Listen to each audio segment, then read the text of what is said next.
Hi again, Arlene here. Thank you to those who viewed my first YouTube video yesterday. I really appreciate your support and that you shared it with your communities. One person expressed to me how vulnerable they feel when they put something out into the world for the first time. And as an artist, I relate to that very well. I agree. I think everything is scary the first time you do something. And I don't think I've ever felt necessarily brave or even adequately prepared when I've started a new project, but I choose faith over fear. And today I'm going to talk to you about a very simple printmaking process. So I hope you have the courage to try and work along with me. We're going to address this in stages, and that's the way I work with printmaking. So it's going to be a relief print, and there are 3 stages that I like to break printmaking down into. And the first stage is my design or my composition stage, and the second stage would be the carving of the actual print block itself, and then the third stage is the printing.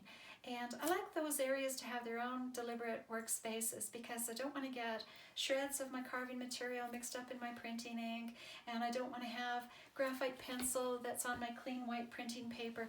So I'm very deliberate about where those workspaces are and that they be kept separated. So one of the things I want you to keep in mind is that if you're working with any kind of text, you're going to want to make sure that you're going to reverse it. So for instance, if a person were using a stencil to create their text, you'd use the stencil backwards so that when that is carved out, it's going to print the letter in the right direction. And I'm using a Speedball product, and it's a speedy cut rubber, and it's very flexible and it's very durable, and I really like this for printmaking or making stamps. And they can last quite a long time. I can get a really good print run with them. So someone asked about the crow in particular, and so this is a crow that I had carved, and how this design came about was a drawing that I saw in a magazine that I enjoyed of a crow. I wanted to draw it out, and I frequently use my own drawings because I like my own hand, and nothing is going to translate exactly the way that you saw it. And that's also part of the beauty of print. You have your own unique marks that you've made along the way. So I drew a grid and placed it over the magazine page initially, and I broke the grid into quadrants. And so that when I placed it over my magazine page, I could see what was in each of these individual quadrants, and that really helped me to interpret it onto a piece of white drawing paper, which I also drew into grids, and then I put whatever that imagery was in those grids. And really it was just the crow. I went ahead and I just freehand drew the foliage around the crow afterwards, just to center the little guy there and help with the overall design. So that's how I get started.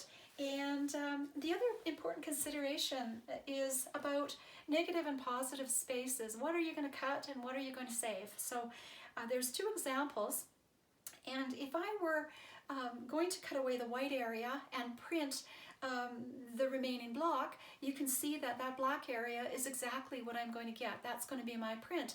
In that case, it's more of a stamp. And I really like printmaking in a traditional sense, where I'm cutting the image out or aspects of the block and then printing, and where you see the black, you'd also have this rectangular frame around it. So there's various ways to approach this. There's no right or wrong way. Just dive in and see what you come up with. So that's your challenge for tomorrow. I'm going to leave you with that. I want you to find something compelling to draw. Sketch it out in your drawing book, and make sure that it's about the size of a piece of block that you'd like to work with. And I don't know if these come any larger, but this is about the largest I've ever used. And often I do really, really small pieces too. So there's a lot you can do even with a small piece of block material. I invite you to tune in to the next video that I do, and we'll pick it up then. And again, this is my Facebook page. If you want to post comments here, you can, or see some of the other work that I've put up during the month. Please feel free to share your images with me too. I'd love to hear what you're working on during this time. And again, if you're interested in owning one of your own prints from me, I've got a few requests that are going out in the mail today, so I do really appreciate that as well. Thank you again for tuning in today, and I will be back tomorrow.